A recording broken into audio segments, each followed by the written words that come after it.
It's the Ralph Nader Radio Hour. Stand up, you've been sitting way too long. Welcome to the Ralph Nader Radio Hour. My name is Steve Scrovan, along with my co-host David Feldman. Hello, David. Good morning. David, I wanted to clear something up from last week because we talked to Robert Felmuth about Facebook. We talked about giving out numbers, and we neglected to do so. So if you did want to contact Facebook, there are two numbers that we have here, 650-308-7300. That's 650-308-7300 and 650-543-4800. That's 650-543-4800. You may get redirected to a website. I don't know the phone service in this digital age. People are even doing that, but those are the numbers to call. And even if they direct you to a web address, it's still worth contacting them that way. In order to ask them why Mark Zuckerberg has not replied to the distinguished law professor's letter a year ago, Robert Felmuth, who teaches at University of San Diego Law School, and who asked Mr. Zuckerberg some pointed questions about anonymous commentary on Facebook and the need to hold people to their names when they make these commentaries. That's right. And the voice you just heard there, of course, is Ralph Nader, and we have a great show for you. We love to complain about the younger generation, but Generation Z is proving themselves to be a generation of incipient activists. They're coming of age in a time of constant disaster and ever-increasing income inequality, so they have been left with no choice but to fight for change.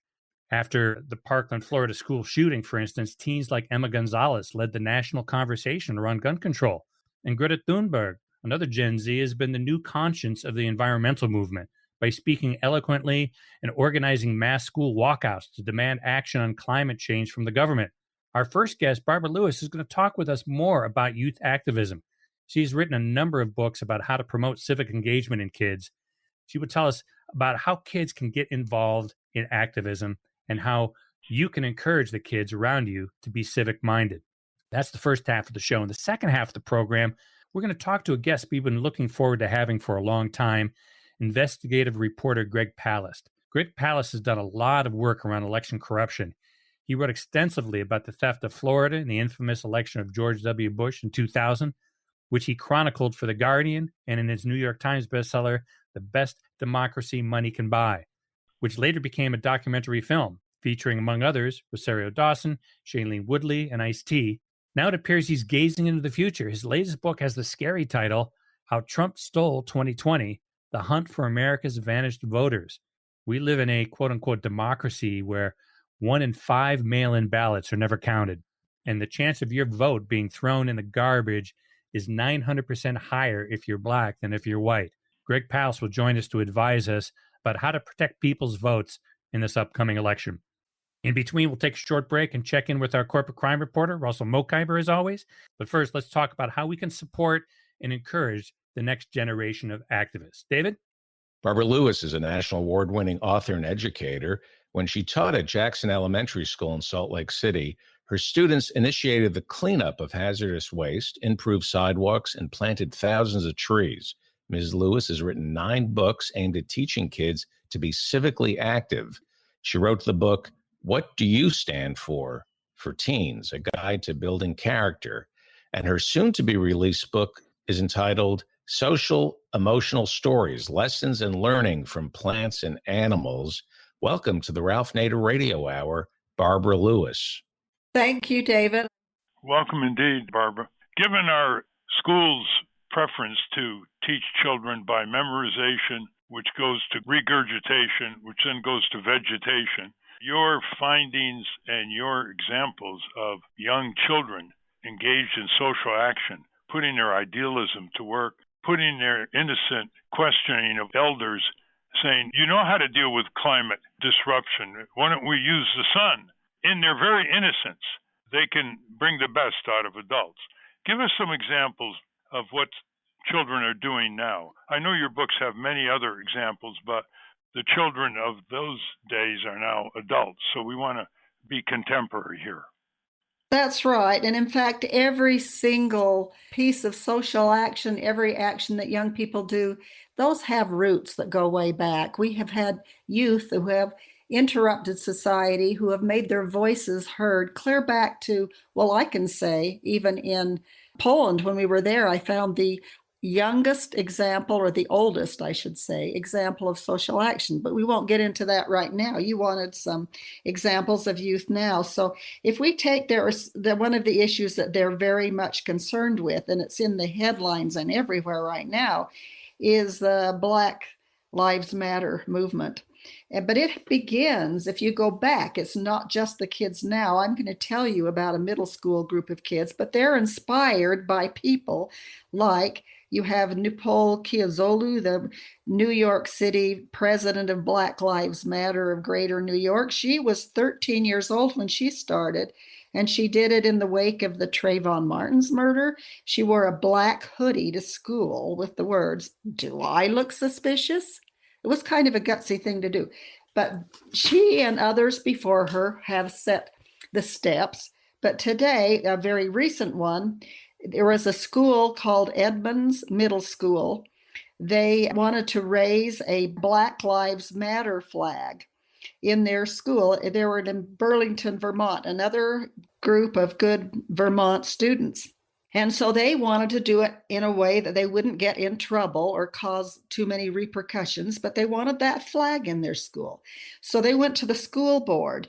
Now, these were all middle school kids, and it is absolutely attested that they completely did it. It was completely student-led, student organized, and it was amazing what happened. So they went there, but they had done their homework. They had some statistics. 36% of their students agreed that these middle school students engaged in racial discrimination, and that was white and black students equally. Then they also found out that 1/3 of the white students and 1/3 of the black students agreed that even the teachers discriminated against these black students. And so it's quite amazing what they did, and they did get permission from the board. They were impressed because it was totally student-led, and that's the caveat. It can't be something that teachers set kids up to. I've seen those things fail. They saw what was going on in the community and they wanted to do something about it. They cared. That's the secret, Ralph.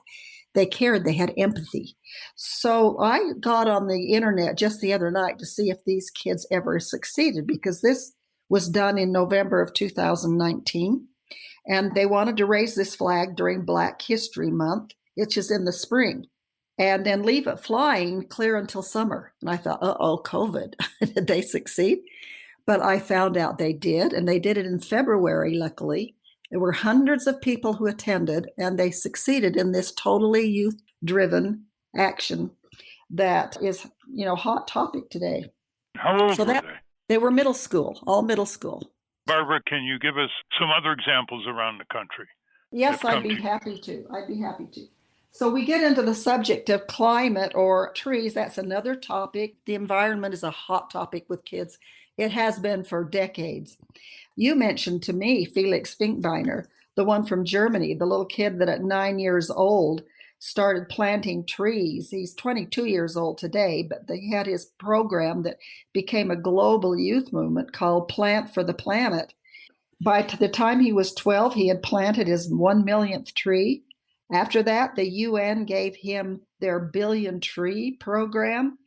And he has also set a goal that within 30 years we'll have 1 trillion trees. Now, he's had a huge, huge following. But when I say how this spreads, how do kids get motivated? They motivate each other.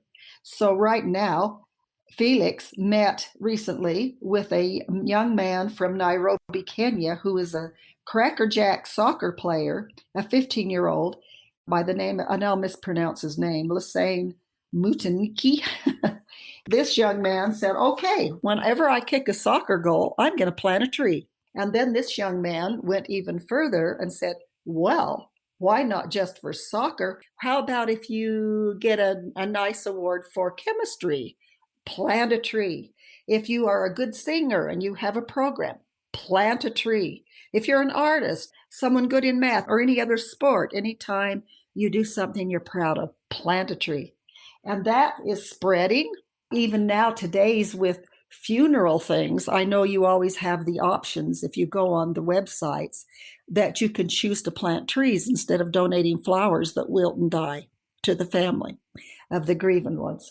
So there's that. And you can follow that also. You mentioned earlier Greta Thunberg, the young Swedish environmental activist who's campaigned for climate change. We all know the story about her. She's been in the news so much.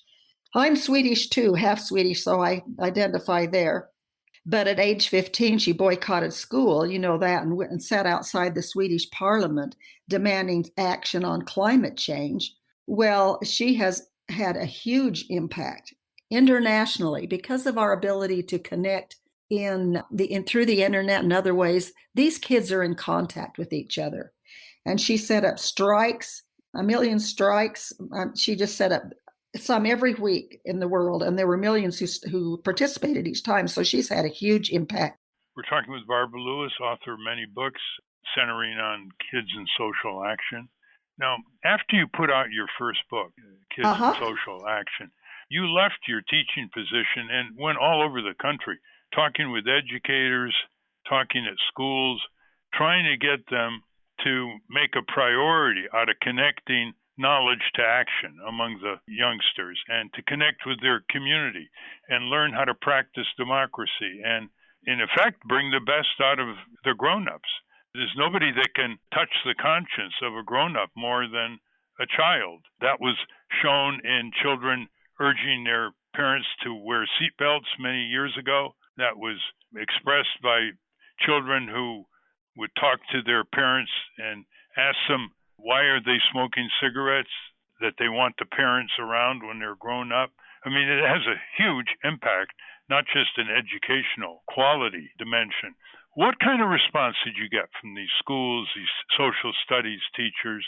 Because I don't think anybody's gone around that much on the core issue of knowledge for what? Yes, I think that it had an impact. And I did continue to teach for about 15 years in there, and I did that on the side. But yes, I had strong reactions to it. They were excited to go out. I've received tons of letters from people telling things and projects that kids have been involved in. But the real key to this, Ralph, that I learned that some teachers bypassed is you can't give a project to a child. You mentioned their innocence. They have to be actually rubbed up against conflict, I think, before they see something. And then with their innocence, they cut right through the tape and they say, well, let's just do this. Like you said, the innocence, the sun heats us. They have solutions that don't say all the yeah buts that won't work. Yeah, but it's too expensive. Yeah, but it's impossible. Yeah, but no one will agree. They don't get caught in that little spiral. These young people, if allowed to give their thoughts and their feelings, go out and do amazing things. I liked to say all the time back then, make life happen. Don't let it happen.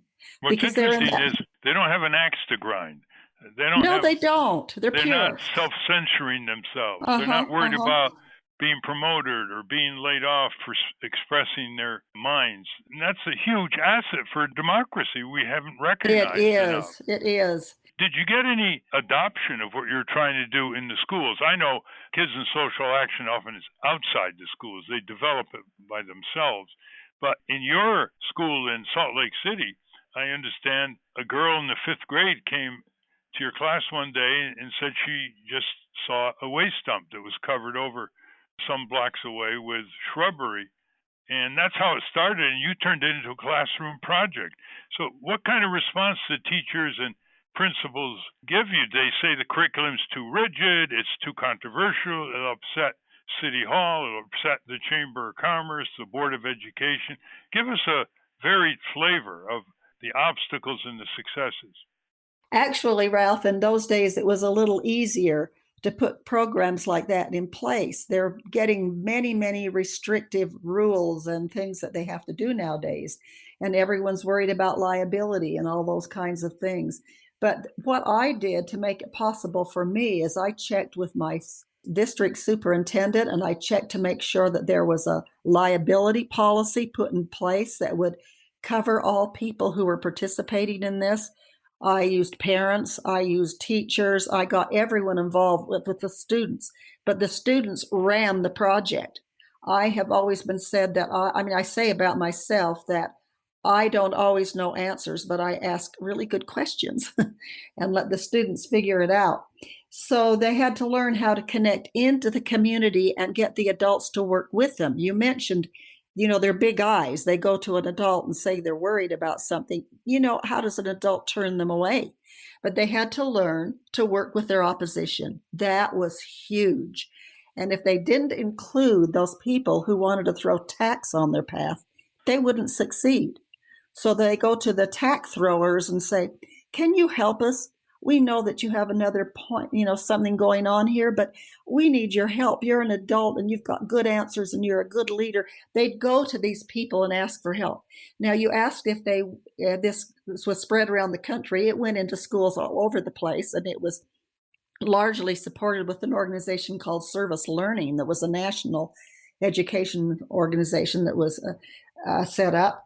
And so, yes, there were kids all over, and I have, stacks and stacks of letters. So it was never hard for me to find more stories because they were constantly writing. How much support did the Social Studies Teachers Association, which has national and state chapters, give you in those days? I didn't have any kind of flack from them. They didn't totally reach out to me and say, come and teach us. Mainly the teaching I did around the country went through Service Learning, through organizations like the National Crime Prevention Council, Character Education, and things like that. They'd set up and have me go and teach all the people in that organization in their state or something like that. And that's mainly how it spread. It did not really spread through social studies through that area. Well, one thing we're trying to do with the American Museum of Tort Law is develop a curriculum about wrongful injury law, bullying, the street level, and toxic chemicals, and defective consumer products. And it's just a tragedy. All these years, K through 12, and they don't learn about things that really matter to them before they're adults, not to mention adults. Let me ask you this question. Let's assume you were the Board of Education of a major city, middle schools, and you had free reign. How would you develop the curriculum in an iPhone era? How would you develop the curriculum to integrate some of these social action proposals and experiences so that the school children can learn about their community? Where does the drinking water come from? What's the highway repair program like? What's the city hall offering us? Where do we go to vote when we turn 18? They don't know the geography of their community. They can hardly name the creeks and the streams and the rivers if they're in the suburban or rural area. Let's say you're in charge, Barbara Lewis. How would you change the curriculum? I would change the curriculum so the teachers did not have so many things they had to do. So they felt personally they had time for these things. These are time consuming. But I would also teach at the end of every single curricular topic, what has this got to do with me now? And I would inject that. So we're studying Roman Empire. What has that got to do with us here now? How does that connect to our community? And then they begin seeing, well, they had water problems back then. Do we have water problems today? Yes. Okay. Then the kids go out and find the connections. If you just give them a list of connections of people around the community, who's in charge of all these different categories you listed, that doesn't quite strike, at least my experience, strike home to them. They have to say, okay, for example, I just gave, the kids with groundwater, we were studying groundwater, the very first project we did. And the kids, one of the things we learned was that groundwater could be contaminated by hazardous waste. So then I throw out a question. Are there any hazardous waste sites around here? Who knows? They go to the health department, get a list of potentially hazardous waste sites and find there are hundreds of them near where they live and find there's one close to their school. Then that becomes relevant. Education becomes real. Okay, this is why it matters.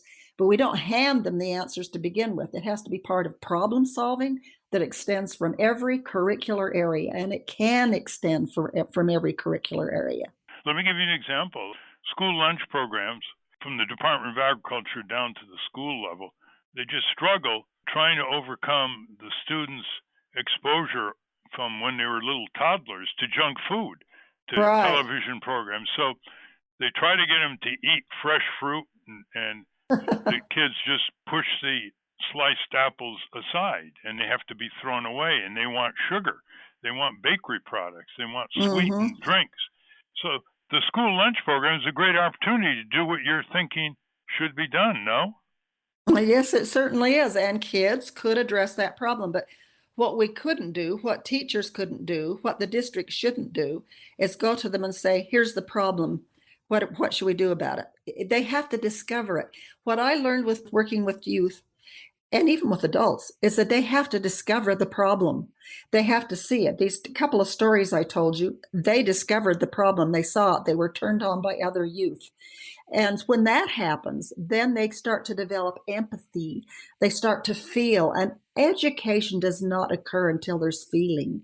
They don't remember it necessarily. I've got so much stuff to show you that I could. But, this whole business, for example, of gun violence that started with the Parkland students at Marjorie Stoneman Douglas High, and you mentioned David Hogue, Emma Gonzalez, some of those that have done so many things. So here's how they inspire others. So there are a group of young kids at the Everglades K-8 Center in Miami who they joined a club. They're made up of 6th, 7th, and 8th graders. So that's precisely middle school kids. And they decided they wanted to do something to make themselves feel safe at schools. They live with trauma and fear. They do, a lot of them, especially those close. This group, incidentally, is only about 50 miles south of Parkland, the area.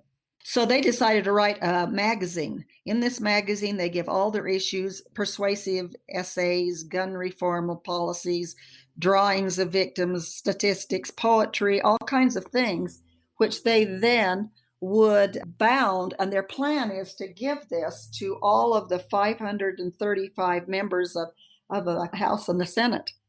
And this is important. This is really an important thing. We talked about other people who have done things, but these kids are going for a change in legislation. So if they can convince these people with their very powerful little magazine, they're trying something at a different angle. I remember reading in a National Geographic article that said, will the movements that are going on succeed, the social movements? And they said, history argues against it. That social movements that are waged against villains like Hitler or despots often succeed. But social movements that are forcing us to change our structural changes of the way we live are very hard, much harder to succeed. So I think this is a real success story because this is a group of kids who are trying to hit at the core of it and get the Congress to do something. They're not asking for huge things. They're just asking for making limits on gun ownership so they protect who gets them a little better. They're asking for they've learned where the decision makers are. Exactly. Congress. See, that's the clue. That's very impressive. Well, that's part of the whole educational process, Barbara. I remember that after some children saw a television program on food and nutrition in Indiana, they looked at their vending machines in the schools and they said to the teachers, the food here is not good. It's too salty, too fat, too sugar. Why don't you put more nutritious food in the vending machines? And the school did. So there's the connection between knowledge and action. Didn't you find in your experience in Salt Lake that when the 5th graders under your tutelage organized to clean up this waste dump, that the press was very responsive? Yes. Explain how that turned out. Well, number one, I said, if you really want to make a difference, who would you contact? I never told them the answers. What people would you contact who could help spread your word? They came up with all kinds of people. They visited legislators. They visited the mayor. They even wrote letters to the EPA in Denver. And their heads rolled begin at that point. But I say, where do you learn about your information? Where do you find out what's going on? Well, TV. Oh, really? How would you contact them? And it begins a whole process where they have to hunt and find how to do it. And then they're in charge. They wrote press releases. And if you get a press release into a TV station, and it's colored. There's some crayon marks on it. It's very obviously written by a kid. That's going to get greater attention than a computer prints spiffy thing in the right envelope that's all typed and beautiful that's sent into the station. If you hear from a child, a kid, they listen. And they were just like media magnets. But I didn't stand in the front of it unless they forced me to have an interview. The kids were interviewed. They were the ones that lobbied in the legislature. They're the ones that set it up. I was their actually got this square block of dumps cleaned up, right? By the city? It did. It took about 2 to 3 years, and kids going through the program, actually, it ended up being 4th, 5th, and 6th graders. And even the 7th and 8th graders came back to watch it happen as it was cleaned up. So, yes, it was their project. I have one story I would love to end with, if you'd let me. Sure, go ahead. It's the best story of all, but it's not grand. It's on a small scale, but it had a huge impact upon the school where it happened. This happened to a young man by the name of Carson Jones, who lived in Arizona in a high school. And it's a high school student story, but it's still a beautiful one. There was a young girl in the school. She was about 4 feet high, Shy Johnson, who had a genetic birth defects, which made her not on the same level as others. She had the brain capacity of about a 3rd grader, but they had integrated her into the school. She was made fun of. They threw garbage at her. They made fun of her. She had to sit alone at the back of the lunchroom. So the mother tried talking to all of those who should care, the teachers, the administrators, everybody, got nowhere. Eventually, a young man by the name of Carson Jones, who was on the football team, decided but he wasn't going to go and scold anyone because he knew that wouldn't work. Instead, he talked to his football team, and he talked to people who had made fun of him and said, just asked, why are you doing that? Just in a kind way. And then he began inviting this little Shy to sit with the football team at lunch. They began walking with her in the hall. No one could beat up on her or throw anything at her. Before long, people started to catch on. No instruction of what to do, nothing, just by pure example of having the courage to stand up for being kind to someone. He totally changed the whole flavor of that school. Everyone began being nice to her. They talked to her in the halls. No one said, let's be nice to her. Isn't that a beautiful story, that how you can have social action right in your own neighborhood, right in your small little world, and have a huge impact? Talk about one student making a difference. Oh, I'll say. And he said, what's she going to do when I leave? He was leaving that year, and his little brother was sitting at the table, and he said, he was on the sophomore football team. He said, don't worry, I got this. So it's wonderful what young people do if they just see the problem and we allow them to do it without telling them all the reasons why something won't work. And also to realize they will hit at things that are uncomfortable to many of us, and that's okay. They're learning, they're growing, they will come of age. They will be a great asset to our society. On those positive notes, thank you very much. We've been talking with Barbara Lewis, who for many years went all over the country, in addition to her teaching elementary school in Utah, and has written many books about how to encourage youngsters to engage in social justice action as part of their education and as part of bringing the best out of adults. Thank you very much, Barbara. Thank you for the opportunity. We have been speaking with educator Barbara Lewis. We will link to her work at ralphnaderradiohour.com. Let's take a short break. When we return, we're going to talk about a few of the fraudulent ways that Donald Trump could possibly win the election this November. But first, let's check in with our corporate crime reporter, Russell Mokhiber.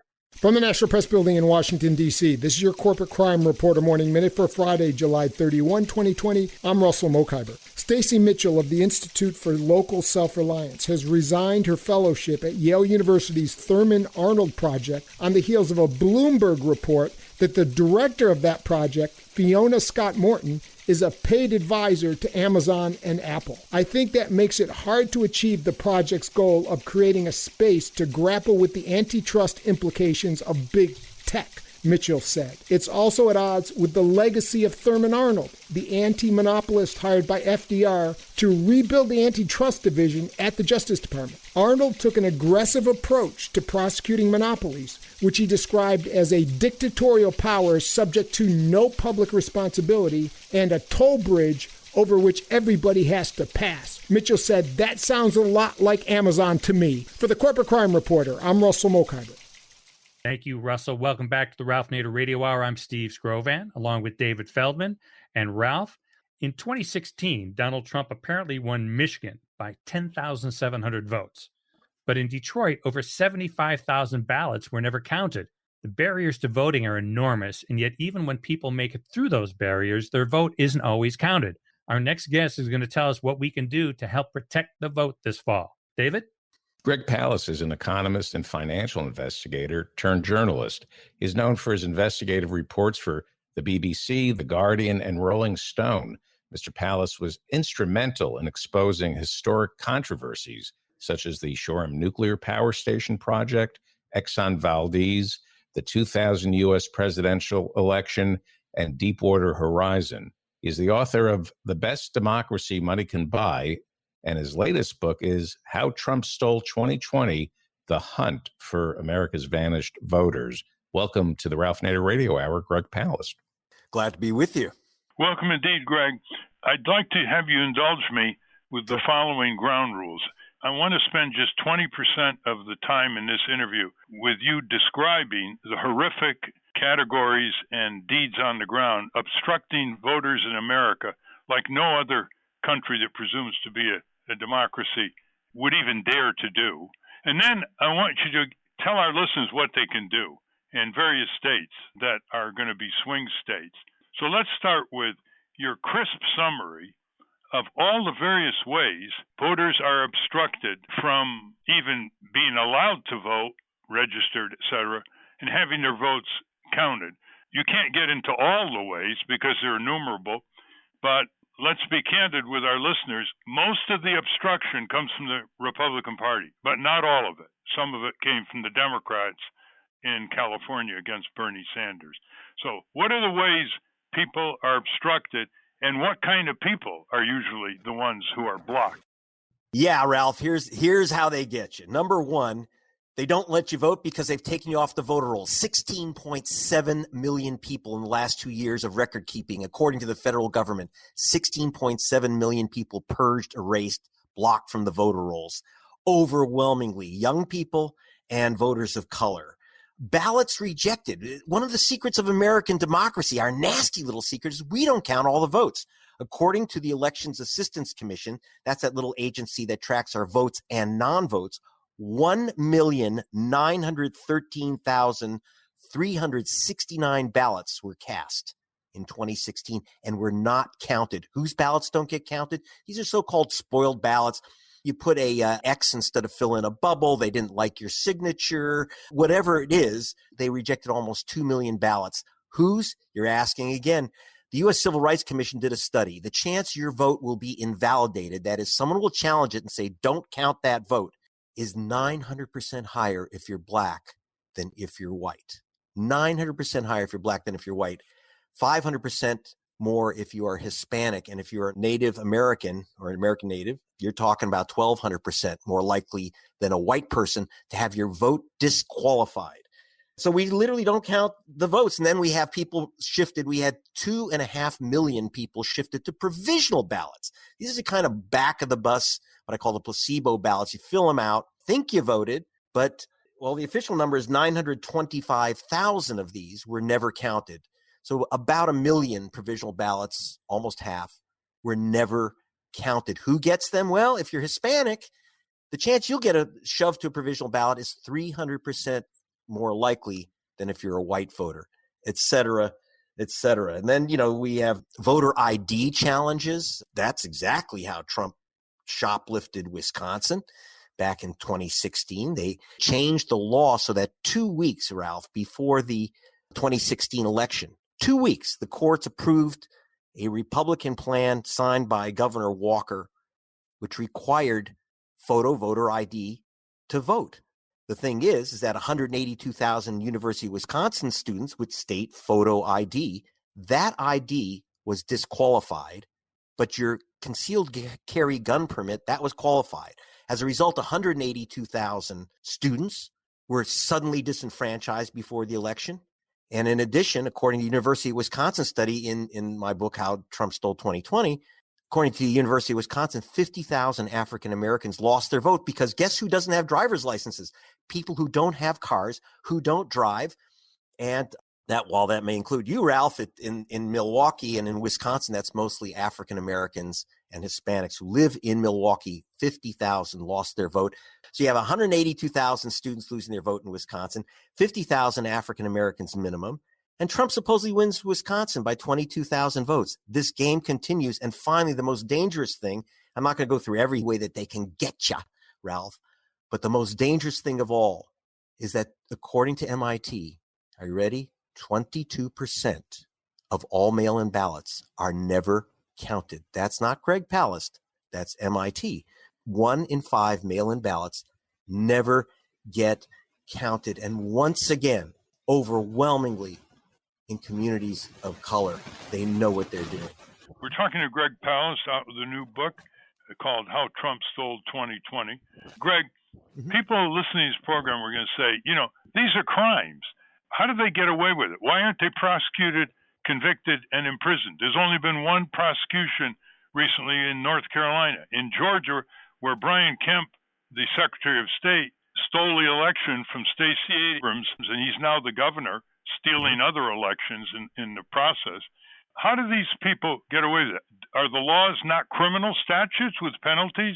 The prosecutors don't want to prosecute these matters. These are first-class felonies, wouldn't you say? They are indeed. Read the Voting Rights Act, which is still there. They've gutted it, but it's still there. The National Voter Registration Act, other acts, the Voting Rights Act, Civil Rights Act. Yeah, these are crimes. But vote theft, Ralph, is the perfect crime because you've stolen the police department as well. That is the enforcement mechanism. So, when you say, why isn't there prosecution? I guess you should ask Bill Barr why there is no prosecution of the Trumpitas that stole the election. The Attorney General. Yeah, who are our so-called Attorney General. And so we have a Justice Department, which is an injustice department now. And they literally, now as an attorney, you know how unusual this is, and this never happened before. The Justice Department lawyers literally picked up their briefcases from the plaintiff's table where ACLU and other organizations were suing on several voting rights cases, and they literally picked up their briefcases and moved to the to the defendant's table defending the states that are basically sucking up and blocking you from voting.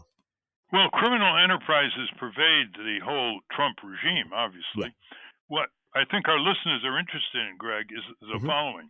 Trump is falling further and further behind in the polls, even in some of the swing states behind Joe Biden.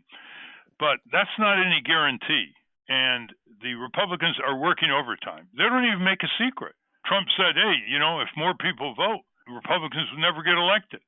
And people like Brian Kemp, who should have been prosecuted as governor of Georgia, is at it again in recent primary elections. So how can the people at the grassroots level, looking over their own election registrars and election machinery in towns and cities, how can they fight back on this? How can they be monitors? Give people a lot to do here in a very short time, because if Trump steals the election again, apart from the impeachment authority, he's going to destroy the country. Okay, I'm going to give you there's two tracks here. There's the front lines public attack that we have to take on the vote thieving and mainly expose it, right? So basically take the comic book from How Trump Stole 2020, take whatever you can, pass it around, go to gregpalast.com and we'll be giving you more information. But the first thing I want you to do is protect your vote and tell people how to do it. At the back of How Trump Stole 2020 is something called it says Greg and Ted's new improved ballot condom for safe voting. But here's the real serious things you must do. Number one, please check your registration. I just told you 16.7 million people have been purged from the voter rolls. Half of those, at least, will be stunned and shocked when they try to get a mail-in ballot, and it never arrives. That's why you saw those giant lines in Atlanta and Milwaukee. I spoke with the head of the ACLU down in Georgia, and they were saying everyone in those lines was saying, we asked for the ballot, we never got our ballot. And in fact, the head of the ACLU asked for her ballot 45 days before the election. Her husband didn't receive his till June 10. The election was June 9. Check your registration. And if you don't get a mail-in ballot and demand a mail-in ballot, that's the other thing. It's not just a question of pick and lick. You don't just pick a candidate and lick a stamp. Mail-in voting is complex. If you don't get that request for mail-in ballot to you, you call your county board of elections, your county clerk, demand that ballot. Don't wait till 2 days before to find out that they're not mailing you that ballot. And when you do fill it out, for God's sake, don't skip a line. Be very careful. Follow the instructions to a T. And if you're in Alabama, you're going to have to get that thing notarized. If you're in Missouri, you're going to have to get that thing notarized. If you are in Wisconsin, once again, the swing state of swing states, and you are a first-time student, first-time voter by mail, you better include a photocopy of your ID. And if it's that student ID and you have the right one, you better have also proof that you are you ready for this, Ralph? Enrolled in good standing at your school. So don't flunk algebra. You'll lose your vote for president. This is criminal harassment, obviously. We know what the motive is. Yeah, we know what the motive is. I understand in Florida, you don't have to have a stamp to send it in. They're going to make it stamp free, because that's a real obstruction. A lot of people don't use stamps anymore, obviously. And it's just enough to often tip someone and say, oh, the heck with it. So, Greg, before we give your website again for all the guidelines and instructions, what proportion of the overall recorded vote in America in 2020 for the presidential race will be mail-in votes and absentee votes? I figure that it will be close to 80 million ballots, which means we could lose 16, 18 million ballots to challenges. That's the problem. It's not a secret ballot anymore once you mail it in. And the problem is mass challenging. And by the way, that stamp is no joke. Over 100,000 people, Ralph, lost their vote for postage due in 2016. Imagine what's coming up. And when you talk about having to do a notary, you're talking about a serious poll tax. But the U.S. Supreme Court 3 weeks ago said Alabama can make you notarize your ballot. And there, Doug Jones is fighting for his life for re-election. Tight battle. And in states like Georgia and Ohio, and Georgia is a swing state this year. It's now a white minority state, so it's a swing state. And several other states, they're not going to mail your mail-in ballot if you are on the so-called inactive list. That is, you skipped an election, you didn't vote in 1 or 2 elections. They're not going to send you that ballot, but you can get it still under the federal law by calling your government office, your county office, and demanding it. The state of Ohio in 16 denied 1,039,000 Ohio residents, citizens who are on the voter rolls, denied them the card asking if you want a mail-in ballot. This is the games that they're playing. How do you think Ohio switched from Obama to Trump? That was a key part of it. Literally not sending ballots to people, 1 million ballots, mostly to low-income people. What else can people do? What else can they pressure their legislators to do? Anything more Congress can do in time? Well, there's a lot Congress can do. I don't know if they're going to do it under, obstructionist McConnell. But absolutely, number one, obviously there should be no postage required to either request a mail-in ballot or otherwise. And it should be like Oregon, California, Washington, Colorado, other states. Every person should get a mail-in ballot. It's your choice whether you want to use it or drop it off, so you don't have to wait in line. That's happening in California. Everybody's getting a ballot. Yeah, everyone in several states will be getting the ballot, period. The biggest problem is that you have to know what the rules are, by the way. And that's why at gregpalast.com, we're going to have all the rules for the states. Some of these rules for mailing in your ballot are nuts. And by the way, Stacey Abrams almost lost her vote because her return envelope had been sealed shut in the Georgia humidity. She has a Yale law degree, so she knew that if she ripped open that envelope or try to use that and tape it or use a different envelope, she'd lose her vote. But thousands of Georgians lost their vote that way. Be very, very super careful with your ballot and make sure you get it. But again, what can Congress do? Number one, let's end this challenge game. Donald Trump is talking about a vigilante force of 50,000. People are worried that this will be a group of people to intimidate voters. I can tell you a bunch of slobs in Hawaiian shirts with their little pop guns are not going to intimidate the voters I've seen waiting in line 5 hours. They're not going to be intimidated. What I am concerned about is a mass challenge of the mail-in votes. We don't like that signature, wrong postage due. They didn't properly fill out the outside of the form. They used a red pen. My sister is a lawyer lost her vote in California because she didn't properly fill in a bubble on her absentee ballot. In California, you can check. So, while it is they mostly challenge African-American votes because they know the color of the vote, blue. I'm very concerned about mass challenges. We should say no challenges to votes unless you have absolute stone cold expert evidence that it's a stolen vote. And if there really is a stolen vote, unlikely. Let's get down to the voting precincts. One of the techniques you point out in your book is they close the precincts and the number of them. Like Louisville, Kentucky in the primary a few days ago just had one arena in downtown Louisville. The only place you could actually vote in person was one place, and they closed down dozens of others. So let's get down to the precinct level. Sojourners, which is a very good group of pastors, they are going to have a lawyer and a clergy person at hundreds of precincts in key states like Pennsylvania and North Carolina to deal with the intimidation problem. But it also, people are scared coming down there and they see these people glaring at them.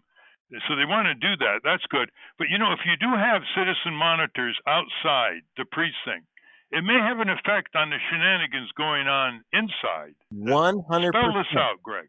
100%. By the way, in Milwaukee, they went from 180 polling stations to 5 because the courts would not let the governor delay the primary to avoid the virus. They couldn't get poll workers. So we've got a big problem. If you don't get your ballot, you're going to have to wait in that line. Please sign up to work as a poll worker because we've lost about 80% of our poll workers because they're over 60 and they are not crazy and not going to sit at that table. We need young people to begin starting to volunteer as poll workers, second as poll watchers, and third, something that Democrats have rarely done.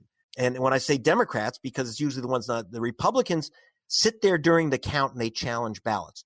Everyone has to participate, whether you're green, blue, red, white, I don't care. You're going to have to, we need people to watch the actual count of the vote. I remember in New Mexico in 2004, Ralph, the Republicans took New Mexico because they challenged enough Democratic ballots, especially mail-in ballots, to flip New Mexico. And the only party challenging the challenge was the Green Party. The Democrats didn't even show up. So when the Republicans said, don't count that ballot, it was only Green Party people who said, no, you got to count that ballot. So we need people who are prepared for the mass challenge of votes.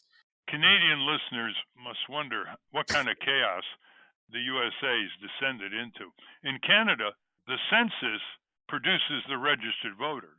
If you're counted in the census, you're registered. In Canada, I'm told they have so many precincts because they restrict each precinct to 500 voters. So you don't have to go far from your house or wherever you work to go to a precinct. In the U.S., sometimes you got to get into a car and travel 5, 6, 10 miles in a rural area. And they're cutting the number of voting precincts, as Greg Palast points out in his book, How Trump Stole 2020. Give the website because people are understandably prone to being confused here. There's so many different curlicues and obstructions. Your website gives guidance. Give it slowly, Greg. Okay, go to gregpalast.com. That's GregPalast, gregpalast.com. And right there, actually, at the top of the site, I actually have our little ballot condom. You don't wrap it around your ballot. What you do is follow the 7 steps to protect your vote. But again, it's protecting your vote and then being active to protect everyone's vote. I'm very, very concerned.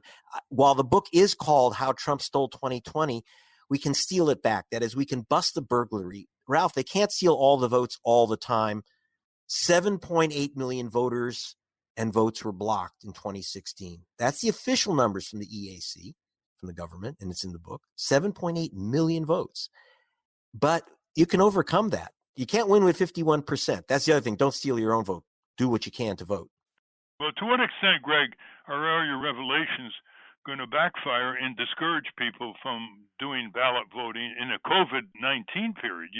There's going to be, as you say, almost half of the votes in the country in the presidential election are going to be absentee or mail-in voters. Are you worried about discouraging people if you don't put tools in their hand, go down the precinct, be monitors, volunteer inside the building? How do you address that? Real easy. A lot of Democrats, the white Democrats, have been saying you can't talk about vote suppression. You can't talk about how they're stealing your vote. People won't vote.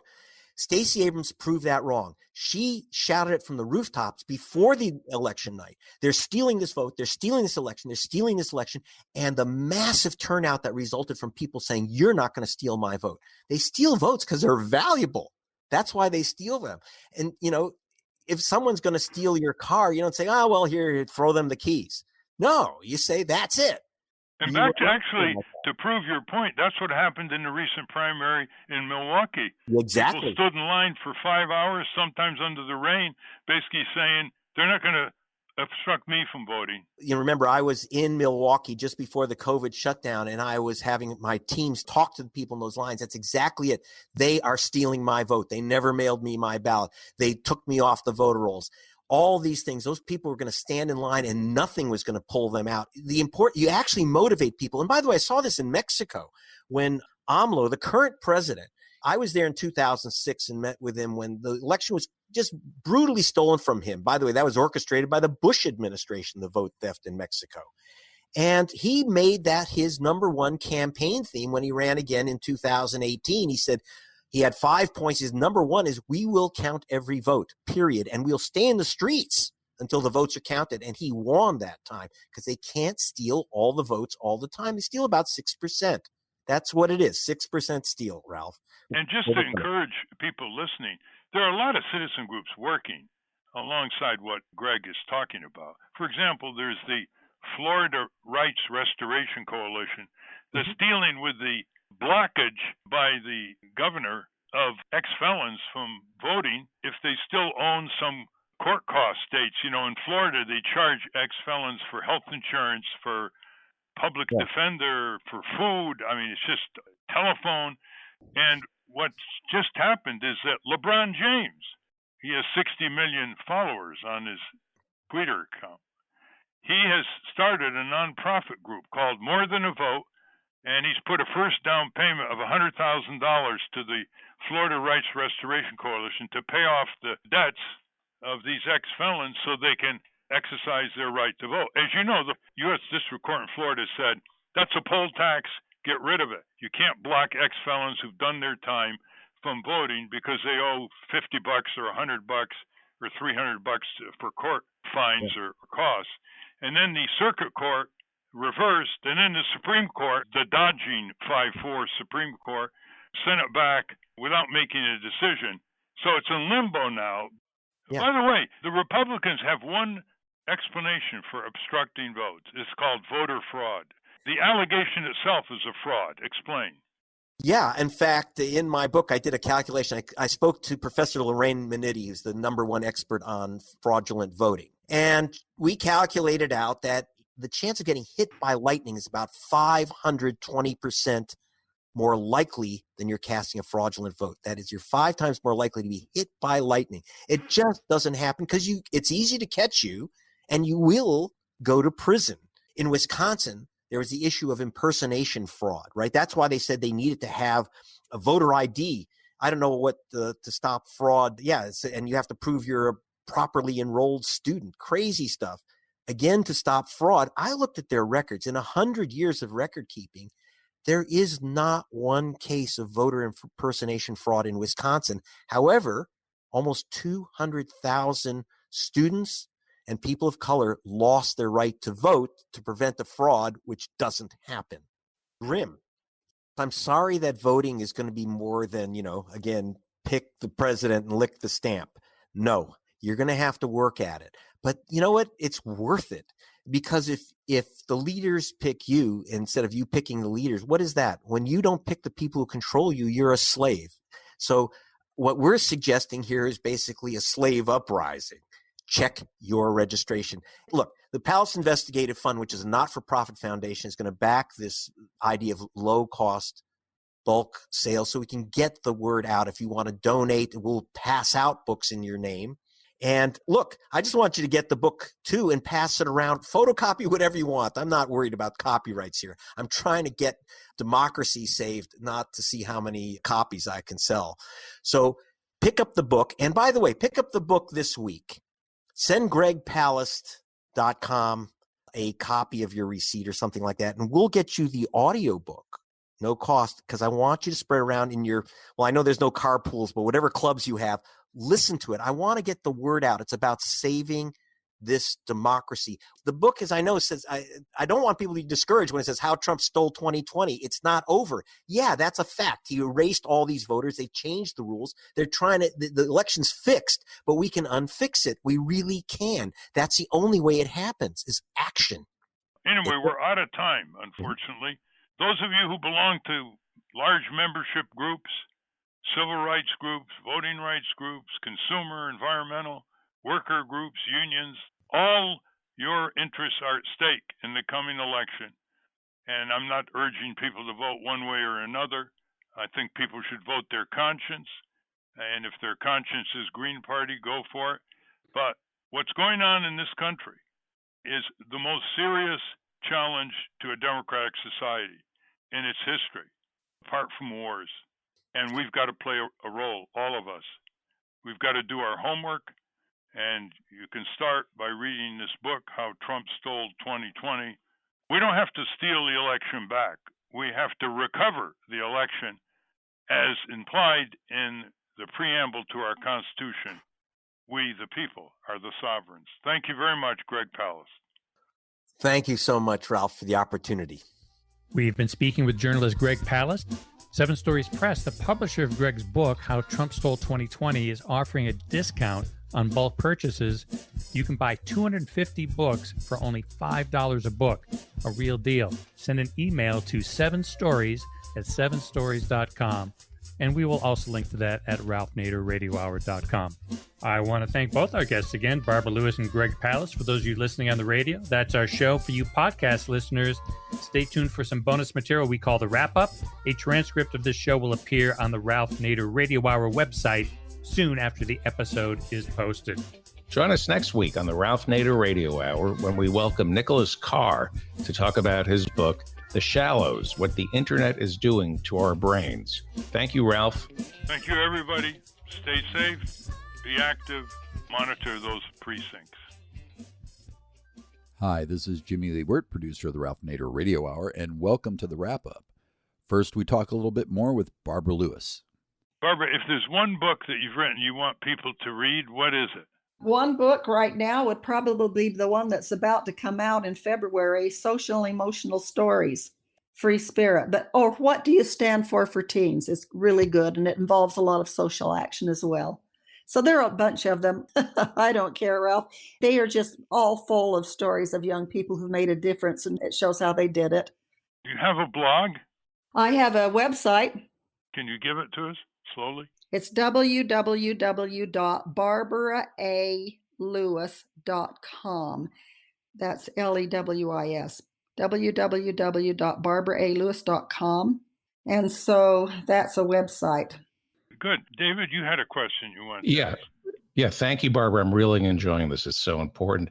What are the obstacles in place to prevent class consciousness being taught in our public schools? Because, rich people abandoned public schools to send their kids to private schools.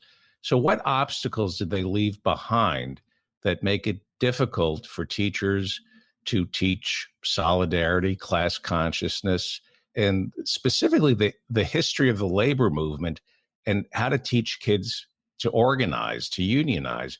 I say that I would cede creationism to the right. I would let them teach creationism in our public schools if everybody said it was okay to teach how to organize, how to unionize. They don't teach that in our public schools. No, they don't teach those skills in the school, but they can learn them. But the obstacles in place are from the requirements that teachers have to teach. They have very little time free. I had much more free time in my day. There's that. They've got to prove they're taking tests right and left. They're wasting the time with a lot of that. The teachers have to teach content, but they don't realize at the end of every content and enduring, they can say, what does this have to do with us now? Do we have any problems with that? That's the key. They will jump instantly into that if they do that step. and also what the principal requires, what the district, the state, the national organization. There are too many layers of people controlling this. If they could just say, as it used to be, give you a sort of a skeleton outline of things, and then teach problem solving as well, and give some of the instructions to the teachers on how to do that. It isn't hard. All you have to do is ask the right questions. Things like Can any of your books be used as supplementary text? Because certainly the normal curriculum books are not going to get involved in this. Well, all of the books have yes, all of the books that I have written show them how they can implement this in the classroom, and most of them will go right across the curricular area and suggestions of things to do, things they can throw in. Yes, every one of my books, they have some of those kinds of things in them. But they still have to figure out the idea of how they fit it in. And the real clue is they've got to connect it to the curriculum. How does the overwhelming screen time, iPhones, computers, divert students from the days when you had more of their undivided attention in the classroom? Well, number one, I think it makes them numb. I think it kills brain cells. I think that it's not good for them physically, mentally, or in any other way.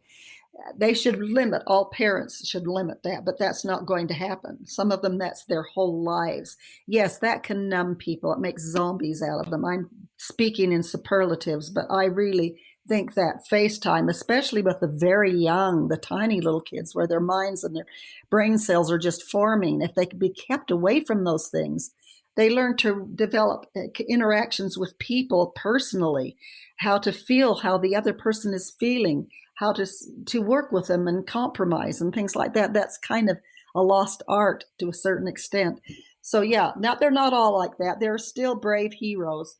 And now we continue our conversation with Greg Palast. Speaking of Ohio, one of the most vicious obstructions is comparing signatures over time of the people who signed petitions.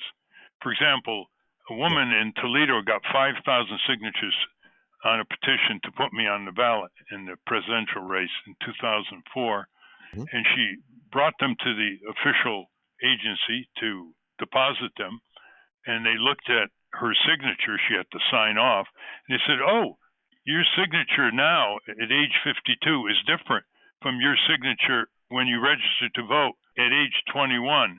All your signatures are invalidated as a result." 5,000. Oh, yeah. Well, that was 2004 Ohio, which I do have in How Trump Stole 2020, because that's where you had Secretary of State, the Republican Secretary of State, Ken Blackwell, who basically fixed the election for George Bush in that election. They certainly were, so yeah. And the signature game, we've had about over 500,000 ballots, and I'm not even counting the hundreds of thousands of mail-in ballots, but 500,000 other ballots or signatures on petition have been rejected because someone says, "Oh, that signature doesn't match your signature from 10 years ago." I spoke to a court-appointed signature expert who said, "These people are crazy. There's no illegal voters out there signing that stuff. They're not experts. They're simply guys with Blackberries who knew which ballots they want to challenge." He said, "Oh, you left out your middle initial? You used to sign with the middle initial. So obviously that's not you. It's a gotcha game." And Ohio spelled the difference between Bush and Kerry. If Kerry carried Ohio, he would have been president. And how do people listen to you say, "Yeah, Greg, I want to do this"? Who do they contact? Okay, so what you want to do is contact organizations like we have in Southern Christian Leadership Conferences, the Rainbow Push Coalition, others that I've been working with. So you can act and say, "I want to act as a poll monitor. I would like to act as someone working at the polls." Does your website give them guidance here? We are going to give you guidance, especially on how to do mail-in voting, how to check your registration. We have been suing, as you see in How Trump Stole 2020. I actually sued Brian Kemp and won in federal court to have him release his documents, like the names and address of every person he's purged off the voter rolls. That court case win has opened up files all over America. So we're going to be putting up these hit lists of people that they've removed from the polls, and we're talking millions, and people who are about to be removed from the polls, so you can re-register, protect your vote. Let's ask you some macro questions. Yeah. One way to deal with all this obstruction is just to have a universal duty of voting, like Australia. They wouldn't even know what we're talking about, the Australians, because in Australia, voting in federal elections is a civic duty, and they get like a 97% turnout. No politician has to beg and spend money advertising, urging people to come out to vote. Do you favor that? Well, yeah. I mean, my wife is a Swiss citizen. There's no registration. There's no games. Voting is easy as pie. And again, they have actually a bigger foreign-born population proportionally than the United States. They're not worried that illegal voters are going to show up and steal their elections. What they're worried about is people not voting. And it is required in Switzerland to vote, but they don't then say you have to do it, but say, oh, well, get the proper student ID. No, that one doesn't count. And how are your grades in algebra? And no, you should have put 2 stamps on that vote. No. This is a unique American game, and it's got to stop. Another question for you. Stacey Abrams, you've worked with her in Georgia, and she gets a lot of press and is an imposing political figure, and she ran for governor. She had been the first black woman governor, obviously, of Georgia. The election was overwhelmingly stolen from her by Brian Kemp. Yes. But you know what surprised me? That he's at it again, and it's so entrenched, this criminal obstruction and discrimination against certain people and certain age groups. And it's so entrenched that she couldn't even make a difference and block him in the recent primary. How do you explain that?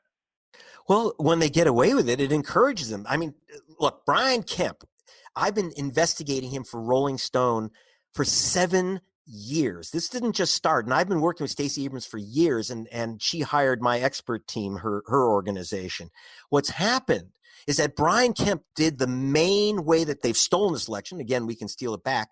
He came up with a new way of purging voter rolls, that is, erasing voters. He removed 500,000 voters saying that they had moved, that they had left Georgia or left their city. I had the experts from Amazon and eBay. These are the people that know where you were last Tuesday at 2 p.m. They went through every single name of every person purged by Brian Kemp, the GOP Secretary of State. He's purging these people while he's running for office. He's eliminating the black voters. He's bleaching voter rolls because these people supposedly moved. But you know what, Ralph? We went through and we found out that 1/3 people on that list had never moved anywhere. Never. 340,134 people, to be exact, were removed from the voter rolls who had never moved anywhere. And that included, I was at the polling station watching this woman in hysterical tears because her great aunt, 92 years old, was just thrown out of a voting station in Atlanta, the place she'd been voting for 50 years, since the year her cousin, Martin Luther King Jr., was murdered. This is Martin Luther King Jr.'s cousin. I was there, this 92-year-old woman.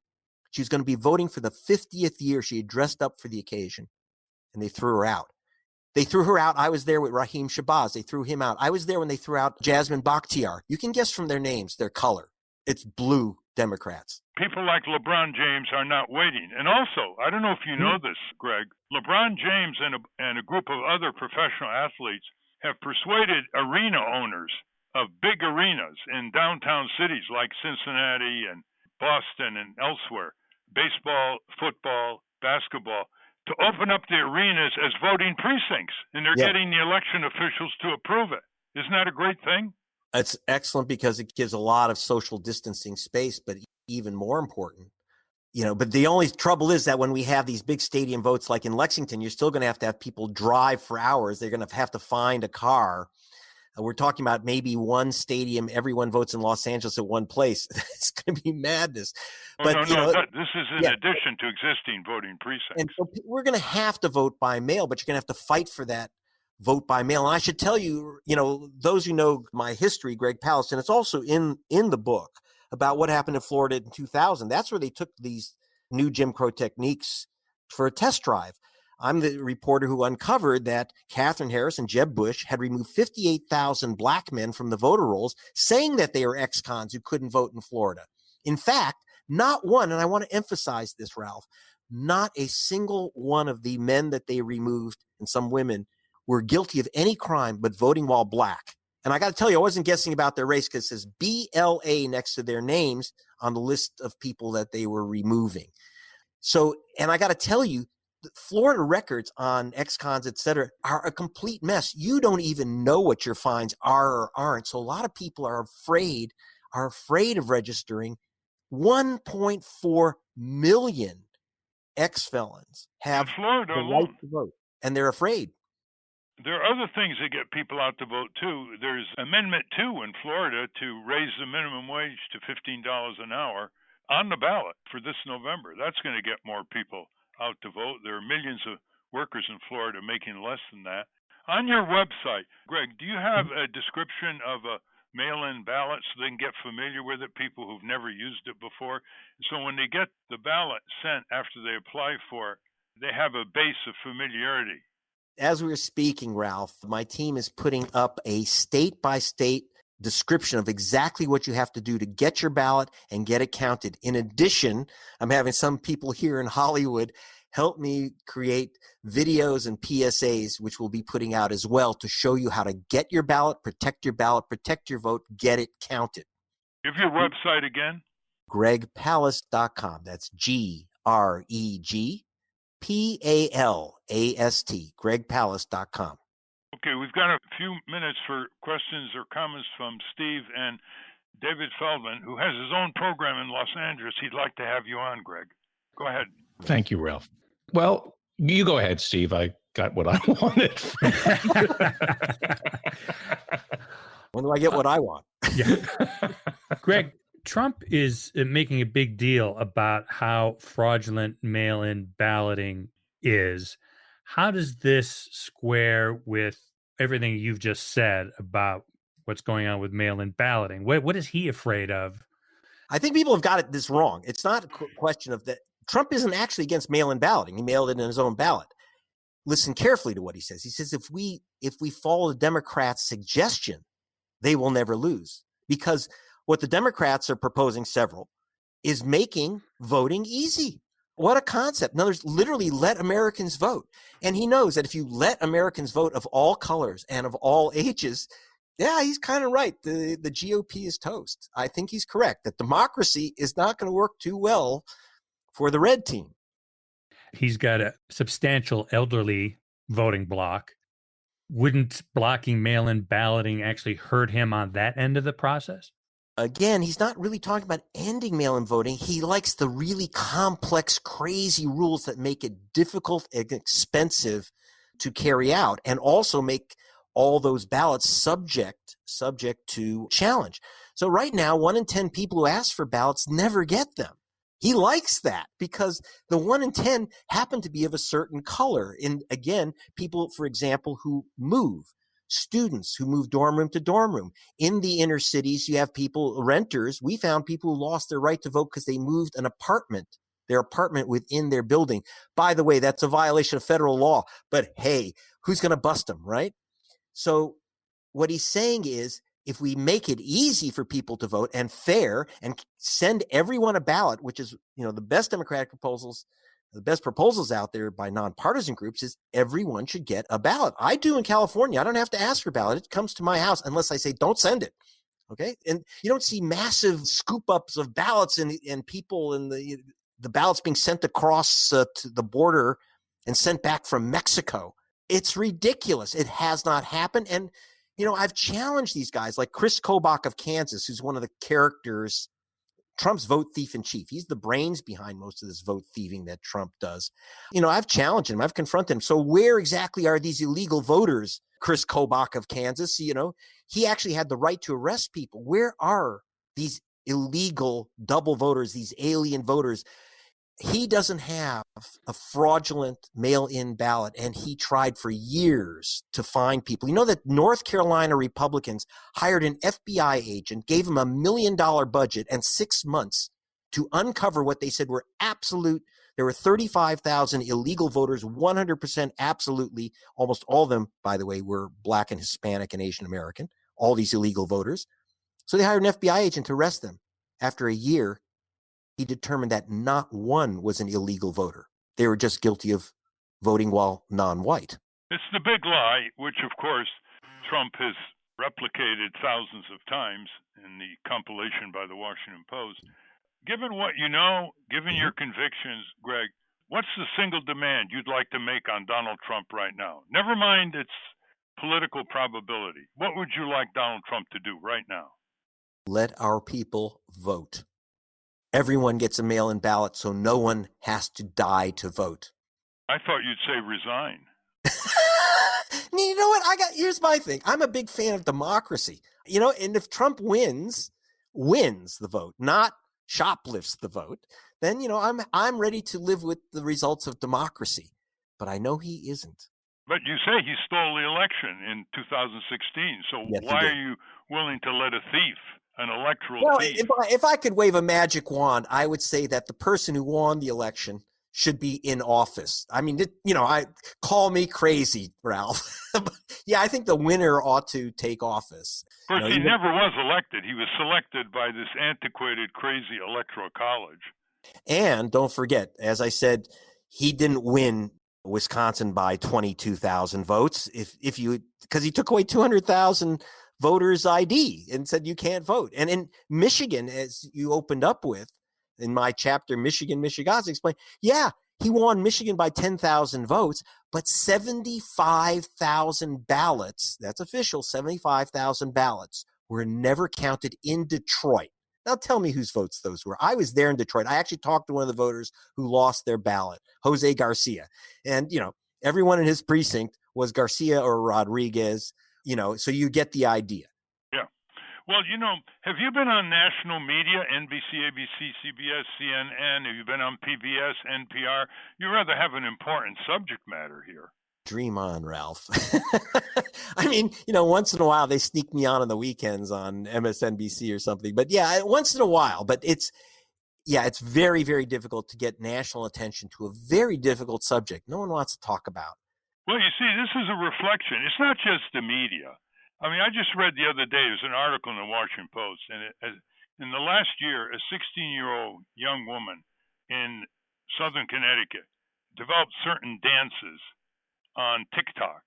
She has 60 million followers. Wouldn't you like 60 million followers for something as important as what you're doing, Greg Palast? Yes. Well, I do have the followers. And don't forget, I am mainstream. That is, Guardian, BBC television. In the rest of the world, these are the mainstream outlets, not little, backwaters of American media. Greg, can't you learn to do a certain dance so you can get maybe several million followers on TikTok? Whatever it takes. I actually once set my hat on fire. That got a lot of attention on the media. But yeah, by the way, there is I have a Facebook following, which is pretty large, but that's what we need. We need people to get the word out through the media. Look, we have to accept that the new media, Facebook, Twitter, TikTok, all the rest, please take the ballot condom for safe voting, the ways to save your vote, and put it out through your socials. I'm encouraging everyone to do this.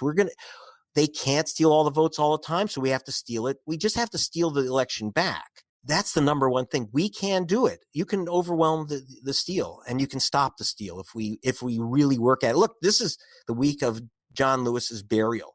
When they crossed the Pettus Bridge in 1965, when they began the march to Montgomery, they were told there's no chance in the world that the president or the Congress will ever pass a voting rights act, a blanket voting rights act. By the time they got to Montgomery, Lyndon Johnson was in front of Congress saying, here's the Voting Rights Act, we shall overcome. There you are. Well, the history is full of impossibilities that become possible through the will of the citizenry. What you're really talking about. And finally, we hear from some listeners about their adventures calling the White House. All right, let's dip into the mailbag here. These first two are related, and I think they're literally related because the two people commented have the same last name, Carrion, Charles Carrion and Tara Carrion. And they responded to our call to call the White House switch line from our episode a couple of weeks ago about the public citizen letter to have Trump and Pence step down and let the medical experts take over. And Charles writes, I called the White House opinion line, which was answered by a chilly blonde voice. I don't know how he could tell that from the audio, that she was blonde. But that person apparently gave him a free continuous steely silence for a full minute and 4 seconds it took for me to express my opinion that Trump and Pence should step aside and allow the scientific community to take the wheel on our recovery from coronavirus, with which I am personally concerned, being over 60 with my spouse in Arizona, top the charts for coronavirus infections and deaths for a few days this month when I had done and caught my breath. I noticed the line still seemed to be open, so I asked, "Are you still there?" For a response, the line went dead. And Tara says, I called the White House switchboard number. A woman answered, and I said, "My name is Tara Carrion. I'm calling to support Public Citizen's July 14th, 2020 letter to President Trump and Vice President Pence, asking them to step down and let the health professional take control of the coronavirus crisis." And she hung up on me. Well, I've never in decades listened to a story like that. The one thing Republican and Democratic presidents always did was they had large numbers of volunteers come to the White House, open the mail, categorize the mail, handle the comment office. So it looks like Trump has put his own fans in charge of the White House comment line, which has now been closed, apparently temporarily, and they leave it up for citizens to call the switchboard of the White House. So another deterioration of White House performance under decadent Donald J. Trump. This is really pretty offensive that there's only one White House and they close up on people. Yeah, that's crazy. That's terrible customer service. What if you call and you culture jam them? So you call and say, "Will you pray with me that we find the right extraterrestrial DNA to cure the COVID-19? Will you pray with me?" That you throw it back in their face the way Abby Hoffman would have. Well, you shouldn't have to do that. What should be done is that leading members of Congress from both parties ought to call Trump and Pence and say, "Look, grow up, straighten up. You got to keep the lines open for the American people. Right. You may not like what some say, you may like what others say, but you don't hang up on the American people." But there's no leadership in the Congress to do that. And that's a wrap. Join us again next week on the Ralph Nader Radio Hour when Ralph speaks to technology author Nicholas Carr to talk about his book, The Shallows, What the Internet is Doing to Our Brains. Until next time. Stand up, you've been sitting way too